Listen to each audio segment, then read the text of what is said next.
हाँ जी, plus one class, welcome to lecture number 8। हम लोग कर रहे हैं Bohr's model, right.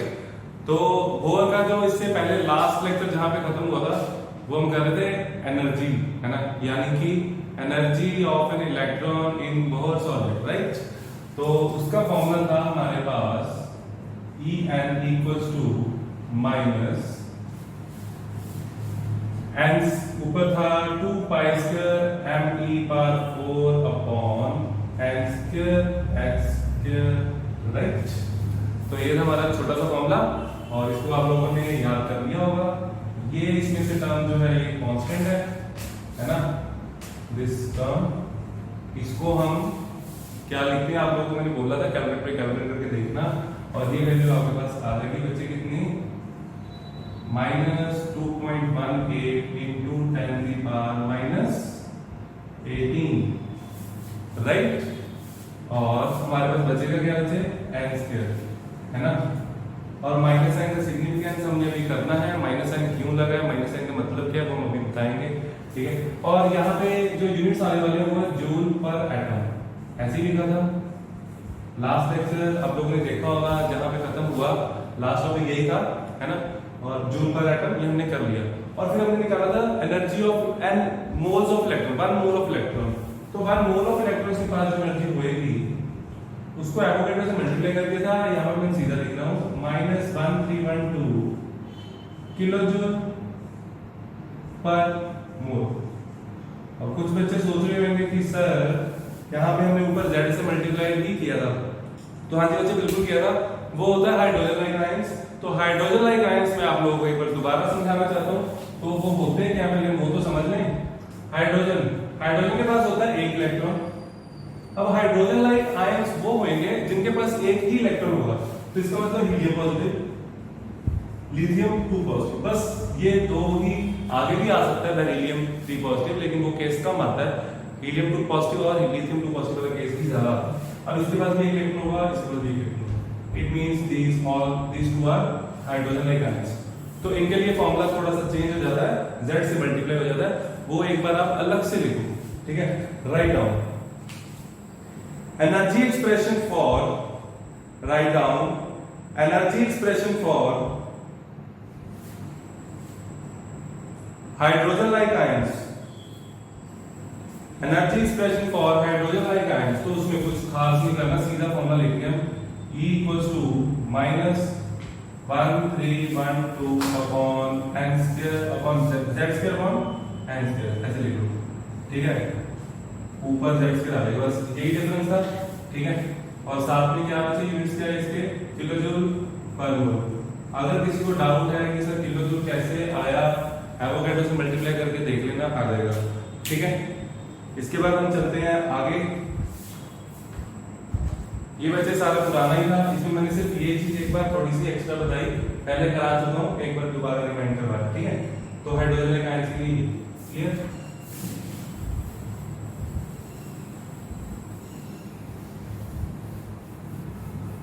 Now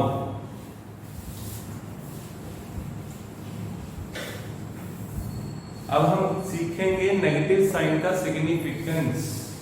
energy Bohr के ऑर्बिट में, फर्स्ट ऑर्बिट में, हाइड्रोजन के फर्स्ट ऑर्बिट में, हाइड्रोजन का फर्स्ट शेल, यानी कि n की वैल्यू 1, ठीक है। तो एनर्जी आ जाएगी हमारे पास 1 से डिवाइड करके तो इतना ही आएगा, माइनस साइन लगा लीजिए, 1312। बच्चे सिर्फ बोर्ड पे देखो, पहले समझ तो लो कर क्या रहे हैं ना, किलो जूल पर मोल। पहले शेल में कितनी एनर्जी है ना, सेकंड शेल में। तभी बताऊंगा ना सिग्निफिकेंस क्या है, पहले थोड़ा सा कुछ प्रूव कर ले, ठीक है। उसके बाद -1312 अपॉन n का स्क्वायर होता है, तो यहाँ पे आ जाएगा 4 और ये आने वैल्यू आ जाएगी 327 के आसपास, -327.9, 328 लिख लूं राउंड ऑफ करके, किलोजूल पर मोल।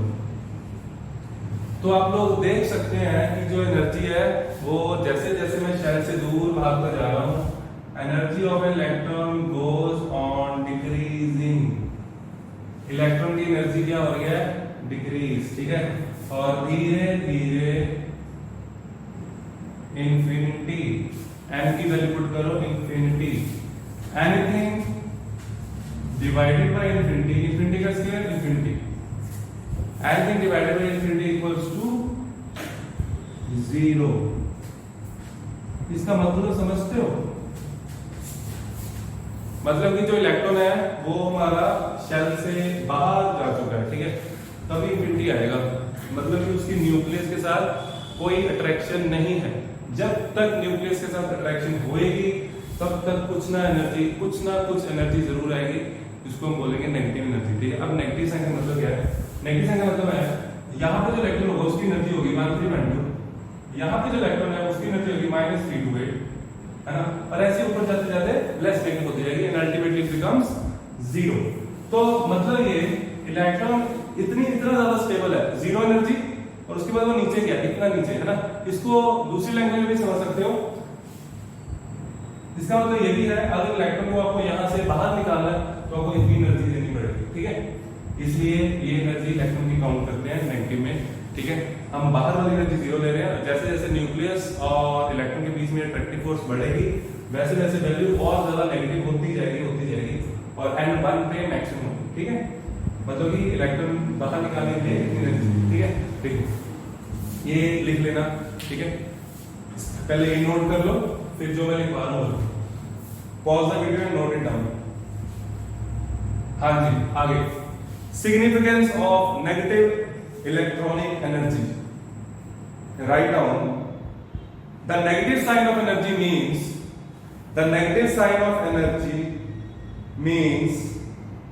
that the energy of the electron in the atom is lower than the energy of a free electron at rest. अब फ्री इलेक्ट्रॉन एट रेस्ट होता क्या है? लिखो, a free electron at rest is an electron that is at sufficiently far away from the nucleus and its energy is assumed to be zero. तो इसका मतलब E infinity में energy आ गई 0। ये आप लोगों ने नोट कर लिया है, वेरी गुड, ठीक है। अब हम चलते हैं आगे, इसको मैं रख कर लूं।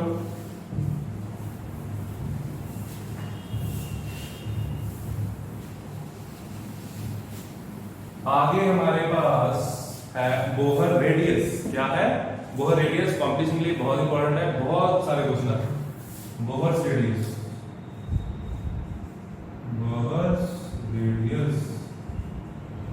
बोहर की रेडियस, है ना। बोहर की रेडियस का फॉर्मूला है, बोहर की रेडियस होती क्या है? पहला चल, दूसरा चल, तीसरा चल। एक्चुअल में ना क्या होता है, जब हम शेल बनाते हैं तो हम ऐसे बनाते हैं, मेरी बात ध्यान से समझना, प्रैक्टिकली बनाते हैं। आज थोड़ा प्रैक्टिकल हो गया है ना। तो जब हम शेल बनाते हैं ऐसे, पहला शेल, दूसरा शेल, तीसरा शेल। हमारे पास जगह ही नहीं है आगे वाले शेल बनाने के लिए। इन शेल्स में बहुत ज्यादा स्पेस होती है। पहला शेल, दूसरा शेल, तीसरा शेल। आप लोग समझ रहे हो मैं क्या कह रहा हूँ? सेम गैप नहीं होता, ठीक है। यही आप लोगों को भी पता लगने वाला है, ठीक है। लेकिन अभी के लिए मैं वैसे ही बनाऊंगा, ठीक है, क्योंकि हमें चाहिए जगह। पहले हम रेडियस का फॉर्मूला लिख लेते हैं। Rn equals to n square upon 4 pi square mv square z for hydrogen ions, ठीक है। ये इसका भी एक छोटा सा फॉर्मूला है, इसको भी आप लोग चाहो तो याद कर सकते हो, ठीक है। इसमें भी कांस्टेंट है Rn इक्वल्स टू ये है कांस्टेंट, है ना। इसको बोलते हैं A0। बचा क्या? n स्क्वायर बचा जी, z स्क्वायर बचा, ठीक है। आप लोगों को ये फॉर्मूला याद है, सब कुछ याद है। उसके बाद ए नॉट की कुछ वैल्यू है, कितनी है हमें पता है। A naught is equal to 52.9 picometre. ये वैल्यू कैलकुलेट आप लोग कर सकते हैं, ठीक है। प्लैंक कांस्टेंट वैल्यू पुट कीजिए, mass of electron, charge on electron, pi की वैल्यू, और ये हमारे पास रहेगा। अब देखो यहाँ पे n स्क्वायर सामने है, z स्क्वायर पर इनवर्सली रिवर्स रिलेशन में है, तो वो हमें कैसे पता लगेगा। आप लोगों को थोड़ा सा तो दिमाग में रखना पड़ेगा, ठीक है। सारे फॉर्मूले हमें याद नहीं करने, ठीक है। तो फिर इसको कैसे दिमाग में रखेंगे, देखो मैं आपको एक ट्रिक बताता हूँ। Nucleus, shell, shell. For first shell, hydrogen का फर्स्ट शेल और हीलियम का फर्स्ट शेल क्या दोनों सेम होंगे? मतलब कि आप लोगों को बहुत अच्छे से समझ आने वाला है। न्यूक्लियस, हाइड्रोजन का फर्स्ट शेल, हीलियम का फर्स्ट शेल, दोनों में फर्क दिख रहा है। हाइड्रोजन का जो शेल है मैंने बड़ा बनाया, इसका छोटा बनाया है ना। तो ऐसा क्यों? ऐसा इसलिए, आपको पता है जैसे जैसे हम लॉन्गर पीरियड जाते हैं साइज कम होता है, न्यूक्लियर चार्ज बढ़ता है ना। तो इसीलिए न्यूक्लियर चार्ज इनवर्स रिलेशन में है। जैसे जैसे न्यूक्लियर चार्ज बढ़ेगा रेडियस कम होएगा, और जैसे जैसे शेल बढ़ेगा रेडियस बड़ा होगा, ठीक है। तो इस कारण ये ऐसे है, ठीक है। तो ये थोड़ा सा एक छोटी सी ट्रिक थी आपको ये याद करवाने के लिए कि n ऊपर आता है z नीचे आता है, और n स्क्वायर आपको याद रखना, ठीक है। चलो अब आप देखोगे क्या, ये फॉर्मूला लिख लो, ये लिख लो, a नॉट की वैल्यू लिख लो, ठीक है। इसके बाद मैं आपको थोड़ा सा इसके टॉपिक सॉल्व, सब टॉपिक से बताता हूं, ठीक है। मैं इसी फॉर्मूले को एक बार दोबारा लिखना चाहता हूं। r equals to a not n square by z।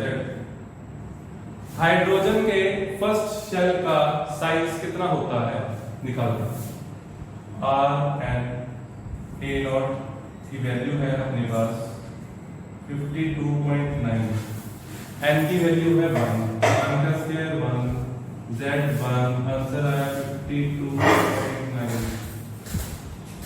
Picometre. Yes it's picometre. R2 second shell, for comparison helium का निकालते हैं ना।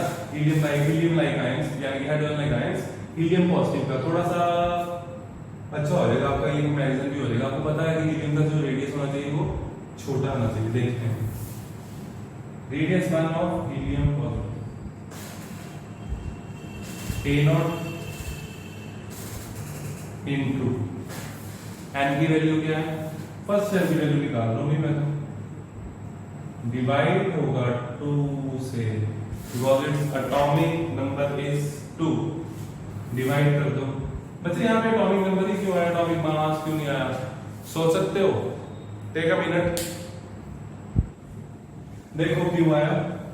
हमें प्रोटॉन चाहिए, न्यूक्लियस ने खींचना है शेल को, रेडियस न्यूक्लियस पे डिपेंड करती है, न्यूट्रॉन का कोई लेना देना नहीं है ना इसकी। तो इसको डिवाइड किया कितना है 26.4। तो आप लोग देख सकते हैं हीलियम पॉजिटिव का जो रेडियस है वो कितना कम है, हाइड्रोजन से बिल्कुल आधा, ठीक है। तो काफी अच्छी चीजें हैं, ये सारी पता होनी चाहिए, ये नोट कर लो बच्चे, ठीक है। ये था बोहर रेडियस, आगे है बोहर्स वेलोसिटी। नेक्स्ट पेज पे हमारे पास Bohr's velocity, velocity of electron in any orbit, right down velocity of an electron in any orbit। किसी भी ऑर्बिट में आप लोग इलेक्ट्रॉन की एनर्जी निकाल सकते, सॉरी इलेक्ट्रॉन की वेलोसिटी निकाल सकते हो, एनर्जी हम निकाल ही सकते हैं, पीछे किया है ना। तो हर एक इलेक्ट्रॉन की वेलोसिटी भी अलग अलग रहती है, ठीक है। जैसे सोलर सिस्टम में हमारे पास स्पीड अलग अलग होती है, इसी तरह इधर भी सबकी जो स्पीड रहेगी शेल में वो डिफरेंट होती है ना। तो इसके लिए हमारे पास फॉर्मूला है v equals to NH upon 2πmr, ठीक है। तो इसमें भी कांस्टेंट होएंगे है ना, ये h है हमारे पास कांस्टेंट, ये सारा कांस्टेंट ही तो है। यहाँ पे लेकिन हम एक और चीज कर सकते हैं बच्चे, इसको थोड़ा और इजी बनाने के लिए r की वैल्यू इसमें पुट कर दो, आर की वैल्यू क्या थी NH 2 पाई एम आर की वैल्यू क्या थी R equal to A naught N square by Z, यही था। एन एन कैंसल, क्या आ गया H upon N H, sorry नीचे बच गया है ना, 2 pi M A naught into N, या सिंपली एन लिख सकता हूँ, ये यहाँ पे z। तो ये जो नंबर, ये तो चीज कांस्टेंट रहेगी, ये मतलब कि इसको तो अलग करना पड़ेगा, कांस्टेंट नहीं है, ये वेरिएबल्स हैं, ये रहा कांस्टेंट, ठीक है। इसकी वैल्यू एक अलग वैल्यू कांस्टेंट है हमारे पास, इसकी वैल्यू हमारे पास है, तो आप किसी भी शेल में वैल्यू निकाल सकते हो। एटॉमिक नंबर का आपको क्या बताना चाहिए, एटॉमिक नंबर और कौन से शेल में निकालनी, first shell, second shell, third shell, ठीक है। और ये तो कांस्टेंट है, इसकी वैल्यू आपको याद करनी पड़ेगी मुझे। It's value is 2.19 10 to the power 6, 2.19 into 10 to the power 6 z by n।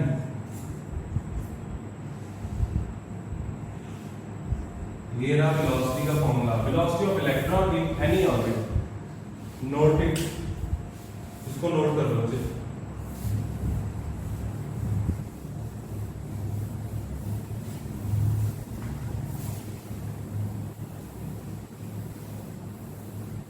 Bohr model मैंने रन कर दिया, लेकिन बोहर अभी खत्म नहीं हुआ, बोहर मॉडल भी चलेगा।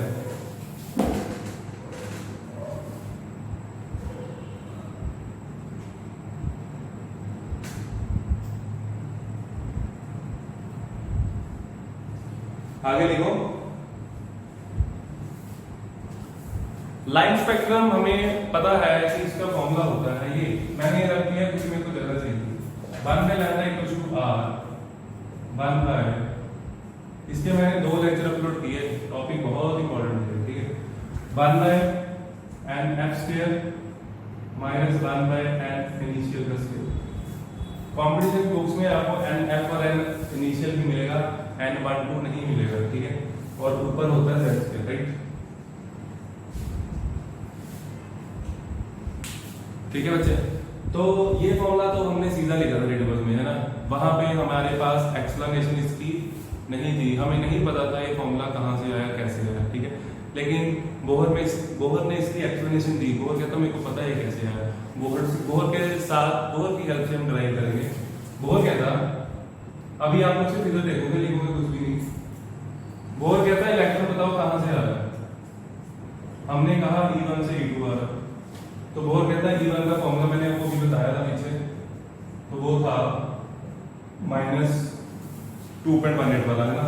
और मैं सिंपल लिखूं, क्या था 2 pi square mv/4 upon n square h square into z square, right, ठीक है बच्चे।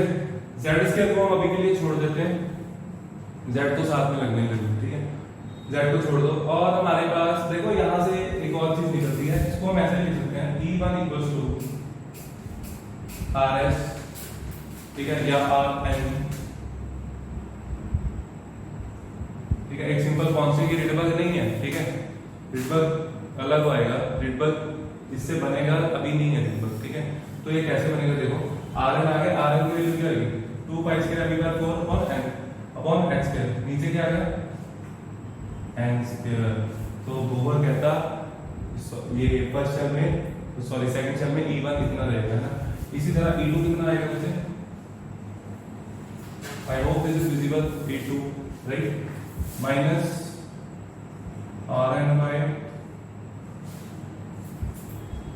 n इनिशियल फाइनल स्क्वायर, ठीक है। अभी फॉर्मूला करने वाला देखो, डेल्टा ई क्या आएगा, एनर्जी चेंज, सिर्फ इधर देखना, लिखना नहीं है, लिखोगे समझ नहीं आएगा। क्या आया E2 माइनस E1, ठीक है, इक्वल्स टू E2 की वैल्यू पुट करो minus Rn upon n x square minus minus minus plus Rn upon initial का स्क्वायर, ठीक है। यहां से इसको ले लो कॉमन, कांस्टेंट, अंदर क्या बचा दिस 1 by n इनिशियल का square minus 1 by n final का स्क्वायर। ये हमारा फॉर्मूला उल्टा बन रहा है, ये अपने आप सही हो जाएगा, ठीक है। टाइम के साथ साथ देखो आप लोग ये सारा नोट कर लो, यहाँ पे माइनस साइन, माइनस अंदर लेगा, माइनस साइन नहीं है, एज इट इज इसको नोट कर लो, ठीक है। इसको नोट करने के बाद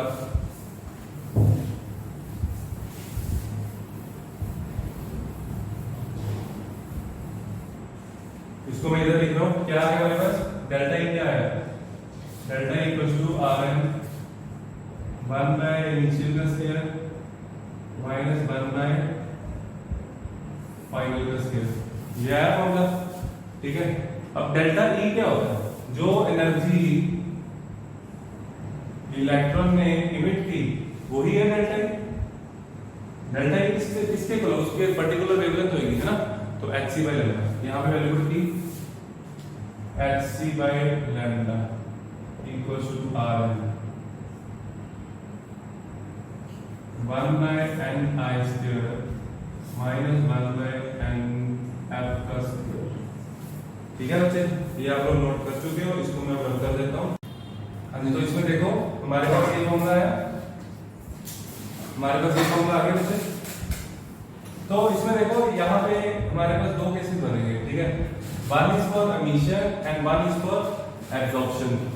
एब्जॉर्प्शन के केस में डेल्टा ई क्या आना चाहिए, डेल्टा ई आप लोगों को पता है, देखो एक चीज और बताता हूँ, ये वैल्यू -1312 थी, ये वैल्यू 7328 थी, है ना। तो इसमें से अगर ये माइनस करोगे तो आंसर नेगेटिव आएगा, आंसर नेगेटिव आएगा। तो ये वैल्यू आने वाली है नेगेटिव, ठीक है। क्यों, क्योंकि हमारे पास जो डेल्टा ई है वो नेगेटिव आना चाहिए, एनर्जी नेगेटिव आनी चाहिए। तो इसके दो केस बनते हैं, write down. In case of absorption spectrum, पहले आप इमिशन का ही लिखो, ये लिखो in case of emission spectrum. Emission spectrum में क्या होगा, जो NF होगा वो छोटा होगा NI से, है ना। और अगर ये कंडीशन सही है तो फिर ये क्या आएगा, रेसिप्रोकल। अगर NF छोटा है, अगर NF छोटा ये बड़ा है, अगर ये बड़ा है तो ये नंबर छोटा हो जाएगा, है ना। तो ये छोटा हो जाएगा, आंसर है नहीं। तो डेल्टा ई हमारा नेगेटिव आना चाहिए, ठीक है। तो यहाँ से वेवलेंथ नेगेटिव नहीं आएगी, ठीक है। तो इसको हम ऐसा एनर्जी कंसीडर करेंगे, वेवलेंथ को आपको पॉजिटिव में ही आंसर लिखना है। मतलब कि जो लाइट जो एनर्जी रिलीज हुई उसकी वेवलेंथ क्या थी, नेगेटिव साइन का मतलब सिर्फ इतना होगा, ठीक है। तो देखो बोहर ने बहुत अच्छे से एक्सप्लेन किया कि ये स्पेक्ट्रम एक्सप्लेनेशन दी कि स्पेक्ट्रम कैसे बनता है, लाइन स्पेक्ट्रम, उसका फॉर्मूला भी दिया, ठीक है। अब एक छोटा सा टॉपिक है पूरा हमारा, देखो